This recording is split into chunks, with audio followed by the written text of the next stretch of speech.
aí, tudo bem? Hoje nós vamos revisar o conteúdo chamado de interações intermoleculares. Bem, esse tema interações intermoleculares explica por que as substâncias podem existir nos três estados físicos, sólido, líquido e gasosos. Isso vai depender da força com que as moléculas interagem umas com as outras. Então vamos nessa?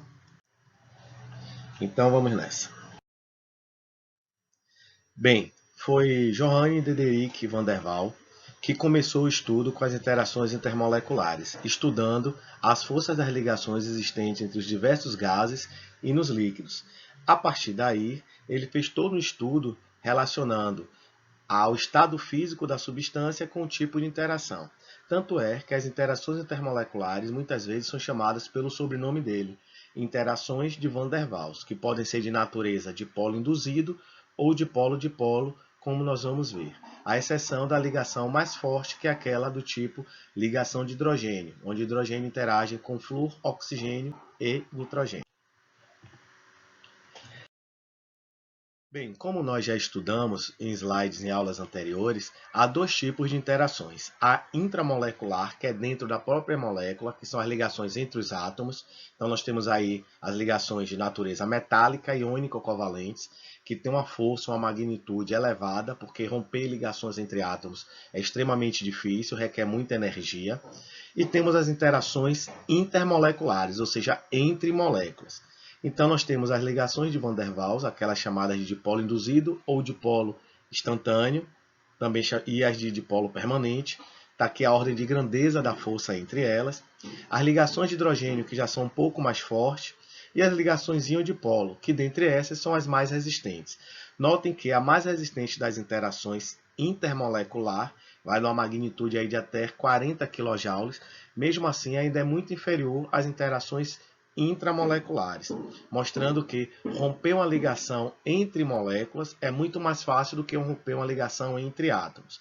E é na ruptura dessas ligações entre moléculas que ocorrem as diversas transformações, as mudanças de estado físico, do sólido para o líquido, do líquido para o gasoso e vice-versa, do gás para o líquido, do líquido para o sólido.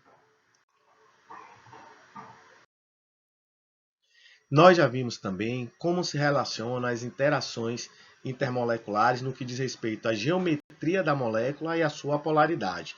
Vimos que geometria de orientação linear, trigonal plana ou tetraédrica sempre orienta para a molécula ser apolar, se os ligantes forem iguais.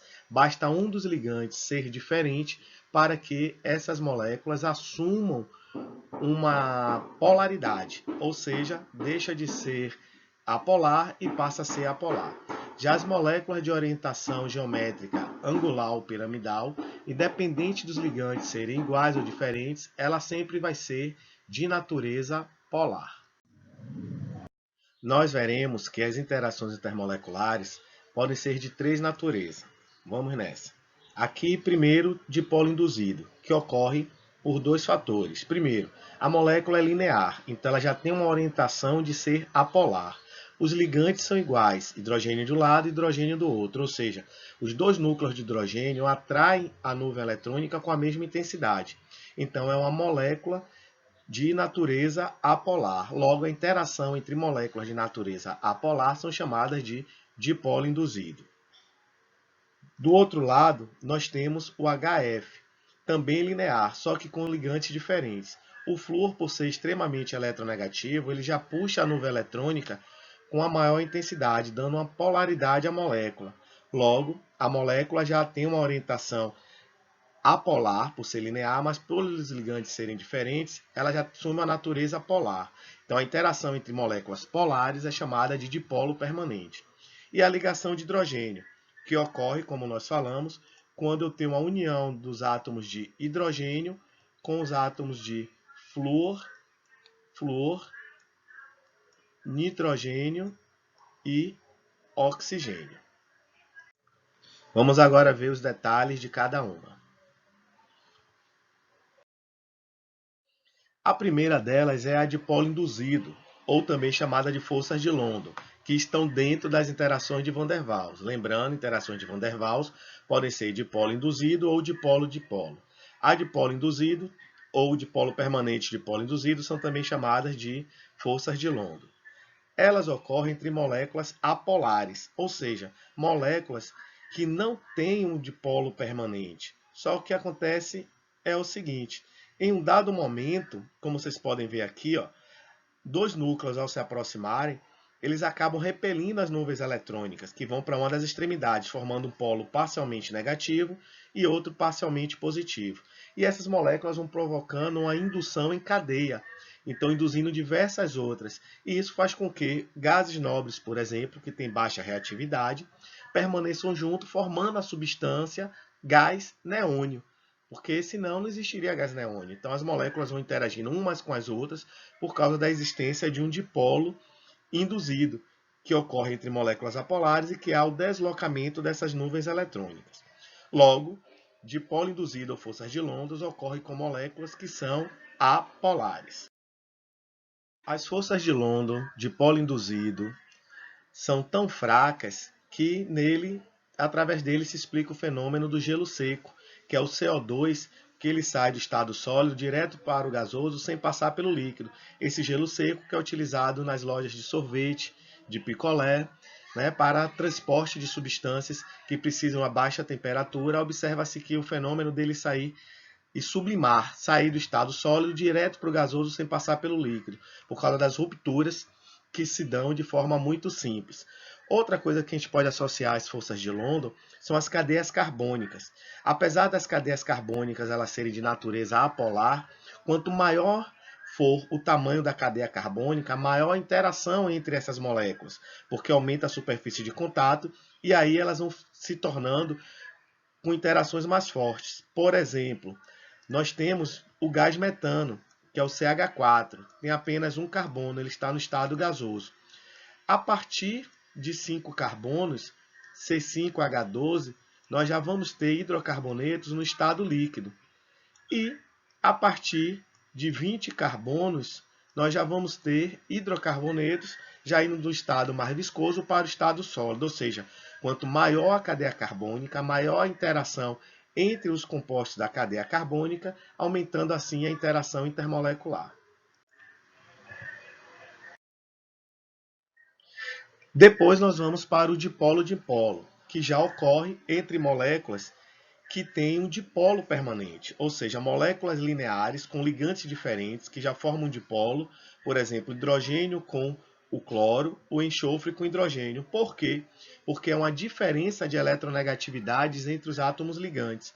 Observamos também que quanto mais distantes estiverem os átomos ligantes, maior for a diferença de eletronegatividades entre elas, maior força de interação de polo-dipolo. Com isso, maior interação de polo-dipolo, eu aumento também o que?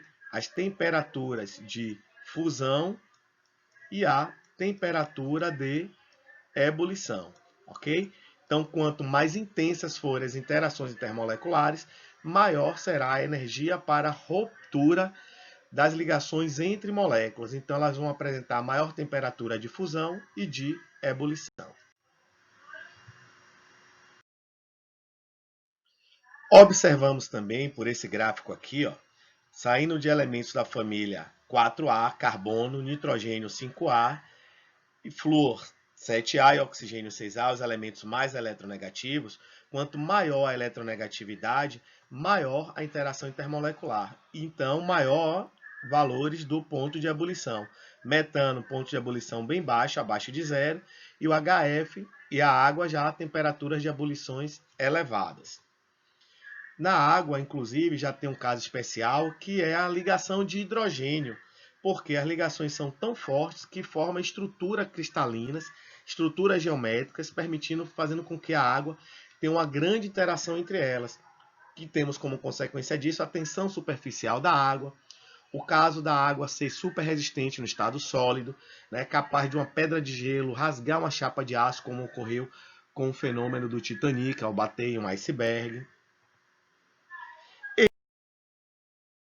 Também a solubilização da água, a sua capacidade de dissolver substâncias polares, como os sais, ácido e base, que é o fenômeno da solvatação, onde a parte negativa da água cerca o cátion do sal e a parte positiva da água cerca o ânion do sal, promovendo assim a sua solubilização. E aqui os cristais formados na geometria da água. Então, várias sequências desses vai fazer com que a água no estado sólido tenha uma densidade menor do que ela no estado líquido, fazendo com que o gelo flutue.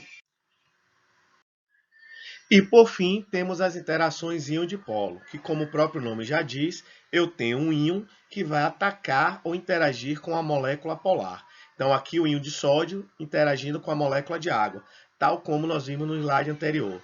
Ou seja, a parte negativa da água cerca o cátion e a parte positiva da água cerca o ânion. Então essas das interações intermoleculares são as mais fortes, ou seja, vão apresentar temperaturas de fusão e de ebulição mais elevadas. Então é isso. Segue aí agora uma sequência de exercícios para testar o conhecimento.